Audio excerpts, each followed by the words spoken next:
बिस्मिल्लाहिर्रहमानिर्रहीम। अस्सलाम वालेकुम।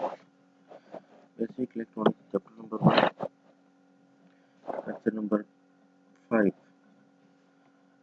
इसमें हम पढ़ रहे थे इलेक्ट्रॉन इमिशन की बात कर रहे थे। इलेक्ट्रॉन इमिशन के अंदर इसकी टाइप थी 4 जो टाइप थी। थर्मोनिक इमिशन थी, electric field emission, photo electric emission and secondary emission. उसमें जो सबसे पहली टाइप थी थर्मोनिक इमिशन, वो हम पढ़ रहे थे। दोबारा एक बार रिपीट कर लेते हैं हम इलेक्ट्रॉन इमिशन को।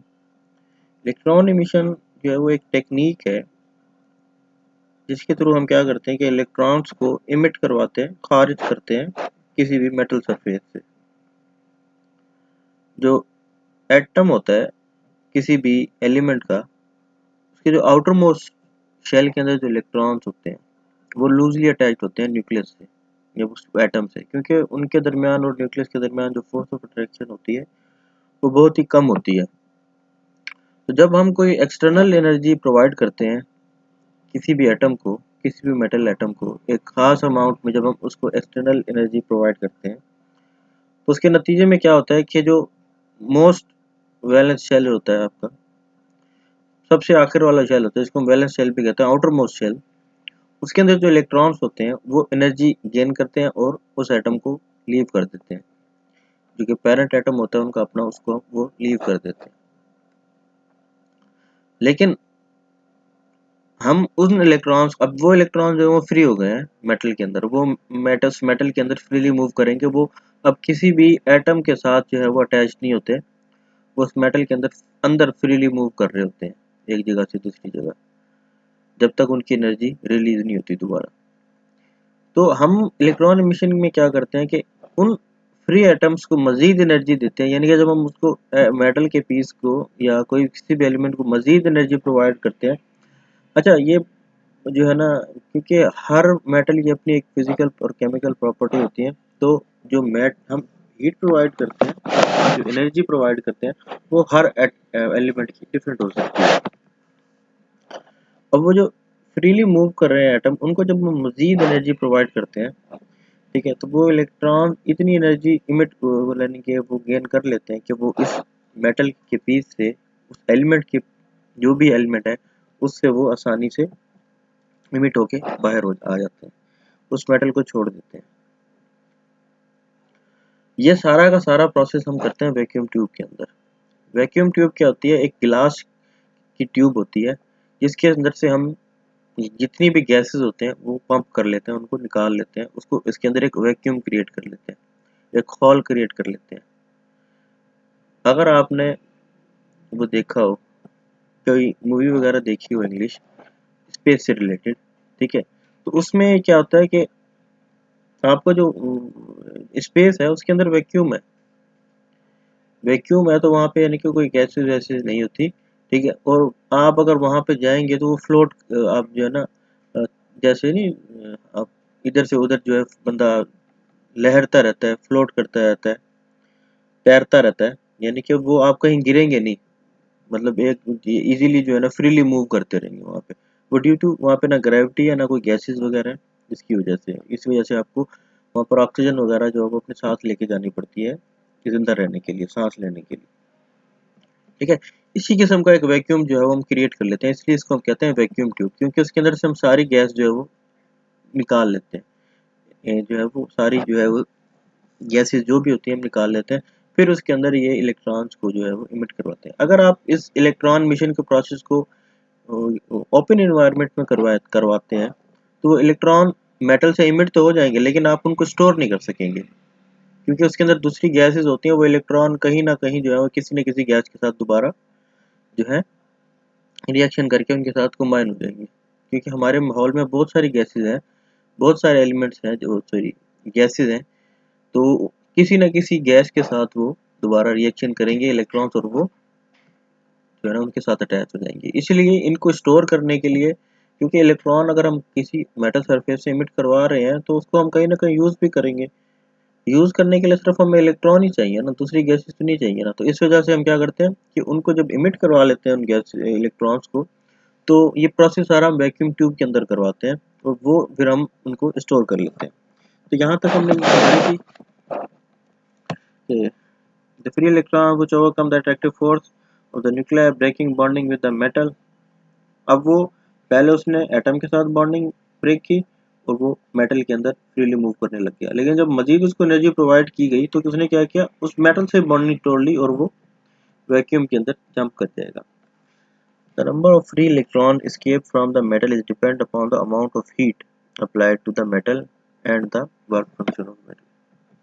अब क्योंकि हम टॉपिक पढ़ रहे हैं थर्मियोनिक इमिशन का थर्मियोनिक इमिशन का मतलब यही है कि हम इलेक्ट्रॉन की इमिशन के लिए जो जो सोर्स इस्तेमाल कर रहे हैं वो थर्मल है, यानी कि हीट का इस्तेमाल कर रहे हैं। तो ये वही कह रहा है कि जो इलेक्ट्रॉन इमिट होते हैं, एस्केप करते हैं मेटल की सरफेस से, वो डिपेंड करता है कि जो है जो आपने हीट कितनी प्रोवाइड की है हमें, उस चीज़ पे डिपेंड करती है। The amount of external energy required to remove the free electron from metal is called work function और थ्रेशोल्ड एनर्जी। यानी कि जितनी अमाउंट जो एनर्जी हमें रिक्वायर होती है इलेक्ट्रॉन को रिमूव करने के लिए मेटल से, उसको हम वर्क फंक्शन भी कहते हैं और थ्रेशोल्ड एनर्जी भी कहते हैं। The work function of metal is measured in electron volt. किसी भी मेटल का जो वर्क फंक्शन है वो इलेक्ट्रॉन वोल्ट में मेजर किया जाता है। Metals that have a low work energy will require less amount of heat to cause the free electron। अब मैंने जैसे कहा कि आपका कि हर मेटल की जो फिजिकल प्रॉपर्टीज है वो डिफरेंट होती है। किसी को कोई जल्दी पिघल जाते हैं, ठीक है ना, यानी कि एक तो आपने क्या किया कि उन इलेक्ट्रॉन्स को हीट दी और वो मेटल को हीट दी और इलेक्ट्रॉन जो है वो इमिट हो गए। लेकिन अगर आप इस हीट को मजीद बढ़ाते जाएंगे बढ़ाते जाएंगे बढ़ाते ही जाएंगे तो एक पॉइंट ऐसा आएगा जहाँ पे उस मेटल का मेल्टिंग पॉइंट आ जाएगा, जिस पे वो मेल्ट होना शुरू हो जाएगा।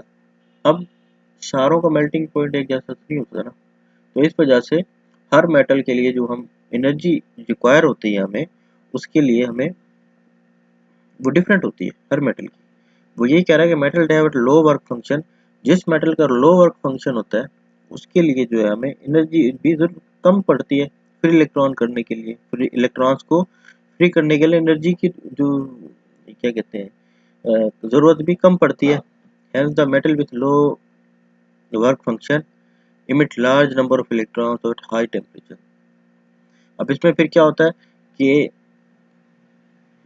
हाई टेम्परेचर पे फिर जो है ना, अगर आप इसको बहुत, एक तो ये है कि थोड़ा सा आपने उसको एनर्जी दी, उसने इलेक्ट्रॉन्स को इमिट करना शुरू कर दिया, लेकिन अगर आप उसको हाई टेम्परेचर दे रहे हैं तो इसका मतलब ये है कि आपकी जो इलेक्ट्रॉन इमिशन की जो अमाउंट है वो भी बढ़ जाएगी, क्योंकि उस लो वर्क फंक्शन के वाले जो मेटल होते हैं उनको इलेक्ट्रॉन इमिट के लिए जो एनर्जी चाहिए थी वो बहुत कम चाहिए होती है। लेकिन अगर आपको इलेक्ट्रॉन की तादाद ज़्यादा चाहिए तो फिर आप उनको टेम्परेचर भी हाई कर सकते हैं। Applications of thermionic emission। The components which are made by the process of thermionic emission are used in electronic devices such as cathode ray tube, radio etc।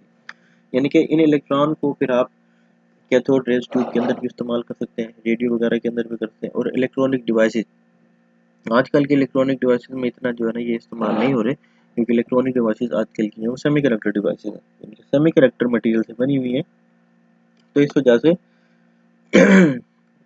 Cathode ray tube, अगर आपको, मैंने आपको पहले भी कहा था, नाइन्थ क्लास की जो केमिस्ट्री है उसके अंदर ये चीज़ मौजूद है, तो आप उसको वहाँ देखें तो कैथोड रे के अंदर जो है वो इलेक्ट्रॉन्स कैसे जो है वो करवाए गए थे। आजकल जो बेसिक कंपोनेंट है ना इलेक्ट्रॉन यानी कि हमारे इलेक्ट्रॉनिक डिवाइसेस के, वो है डायोड है, ट्रांजिस्टर है, जेफेट है, मॉसफेट है। वो सारे जो है ना सॉलिड स्टेट डिवाइसेस हैं और सेमीकंडक्टर डिवाइसेस हैं, सेमीकंडक्टर मटेरियल की बनी हुई है। वो कैथोड रेज यानी कि वैक्यूम ट्यूब की नहीं बनी हुई। लेकिन जब ये हमारे पास टेक्नोलॉजी नहीं थी, यानी कि हम सेमीकंडक्टर पे हम इस काम स्टार्ट नहीं हुआ था दुनिया में, तो उससे पहले जो है ना ये वैक्यूम ट्यूब ही थी जो कि डायोड का काम भी करती थी और ट्रांजिस्टर वगैरह का काम भी करती थी। मैं इस वीडियो को पास करके मैं आपको कुछ चीज़ दिखाता हूँ। इसकी पहले तो वैक्यूम ट्यूब दिखाता हूँ कि वो कैसी होती है, फिर आपको वैक्यूम ट्यूब का जो डायोड और ट्रायोड कहते थे उसको, आजकल हम ट्रांजिस्टर को कहते हैं।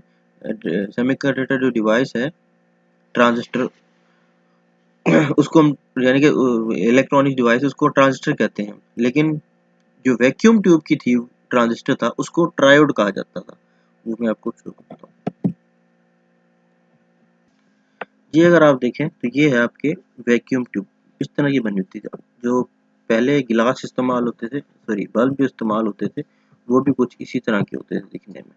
ठीक है, तो इस तरह के से हम सिंबल जो है उसको देख के बताते हैं। जैसे ये हीटर है, हीट करने के लिए कैथोड को हम हीट करते हैं, जिसके अंदर से इलेक्ट्रॉन निकलते हैं और वो इस तरफ मूव करते हैं। ये एनोड है, एनोड क्योंकि पॉजिटिव होता है, वो इलेक्ट्रॉन के ऊपर नेगेटिव चार्ज होता है, इस वजह से वो कैच कर लेते हैं। ये जो है ना बेसिकली इसकी डायग्राम होती है। यहाँ हीटर लगा हुआ है, ये कैथोड है, ये एनोड है, ये पूरा वैक्यूम है। ठीक है ना। जब हीटर के थ्रू इस कैथोड को हीट अप किया जाता है तो हीट अप होने की वजह से इलेक्ट्रॉन इसके अंदर से निकलते हैं। इलेक्ट्रॉन जब निकलते हैं तो वो इलेक्ट्रॉन फ्लो करते हैं इस तरफ क्यों फ्लो करते हैं, क्योंकि यहाँ पे एनोड है। ठीक है ना, वो दोबारा क्योंकि नेगेटिव नेगेटिव को रिपेल करता है और नेगेटिव पॉजिटिव अट्रैक्शन करते हैं। तो इस एनोड के ऊपर क्योंकि पॉजिटिव चार्ज होती है तो इस वजह से इलेक्ट्रॉन जो है वो स्ट्रेट मूव करते हैं, तो हमारा जो है वो करंट जो है वो फ्लो करता है। जब ये डायोड वगैरह हम पढ़ेंगे ना, तब आपको ये चीज़ जो है वो क्लियरली समझ आ जाएगी कि भाई ये कैसे चीज़ें। ये ट्रायोड है, एक्चुअल जो वैक्यूम ट्यूब का ट्रायोड है ना, वो ये था जो इस्तेमाल किया जाता था। अगर इसके अंदर कहीं पे डायोड हो तो मैं आपको डायोड भी, ये पेंटोड है, इसकी 5 लेग्स होती हैं। डायोड की 2 होती हैं, ट्रायोड की 3 होती हैं, पेंटोड का मतलब होता है 5, तो उसकी 5 लेग्स होती हैं। ये जो है ना इस तरीके से बना होता है। ये तो मैं यानी कि सिंबल समझाने के लिए है ना ये चीज़, ये तो समझाने के लिए कि भाई इस तरीके से काम हो रहा था। एक्चुअली जो इनकी कंस्ट्रक्शन होती है एक्चुअल वो ऐसी होती है। अंदर सबसे अंदर हीटर होता है, उसके बाहर लगा होता है कैथोड। यानी कि ये एक ऐसी प्लेट होती है, ये एक ऐसा मेटल होता है जिसके ऊपर नेगेटिव चार्ज होती है। तो जब ये हीटर इस कैथोड को हीट अप करता है तो इलेक्ट्रॉन निकलते हैं। इलेक्ट्रॉन निकलेंगे तो ये वाली जो लेयर है ये है एनोड की। एनोड के ऊपर क्योंकि पॉजिटिव होता है तो इलेक्ट्रॉन यहाँ मूव करेंगे इस तरह। अब यहाँ ये इन इसके साथ जो टर्मिनल अटैच होता है वो यहाँ निकला हुआ होता है। इसमें अगर आप देखें ये 3 टर्मिनल निकले हुए हैं। तो इसके साथ जो है वो यानी कि ये ग्रिड है, ये भी एक जो है ना वैक्यूम ट्यूब थी। ये एनोड की प्लेट है और ये जो है फिलामेंट, ये वाला जो है वो कैथोड है आपका। तो इस तरीके का होता था। यहाँ देखें डिफरेंट डिफरेंट जो है वो इनकी लेग्स होती हैं। डिफरेंट लेग्स जो है वो हम जो वैक्यूम ट्यूब आएगा तो उसके अंदर आपको पता है कि इनकी लेग्स डिफरेंट क्यों होते हैं, इसका मतलब क्या होता है। ठीक है, तो ये था आपका इलेक्ट्रॉन इमिशन, यानी कि इस तरीके से जो है वो सारा प्रोसेस होता है। तो इसको थर्मोनिक इमिशन को एक बार पढ़ लीजिएगा। इसमें अगर कोई बात समझ ना आए तो पूछ लीजिएगा। वैक्यूम ट्यूब को लेकर ज़्यादा परेशान ना होएगा। तो जो इलेक्ट्रॉन इमिशन है, इसके बाद जो अगला टॉपिक है वो वैक्यूम ट्यूब का ही है। तो उसमें मैं आपको क्लियरली चीज़ें जो है ना बता दूंगा किस तरीके से काम होता था। तो फिलहाल इसको आप यहाँ तो पढ़ें, इसमें कोई बात समझ ना आए तो वो पूछ लीजिए। इंशाल्लाह अगले लेक्चर में मिलेंगे अगले टॉपिक के साथ। तब तक के लिए अल्लाह हाफ़िज़।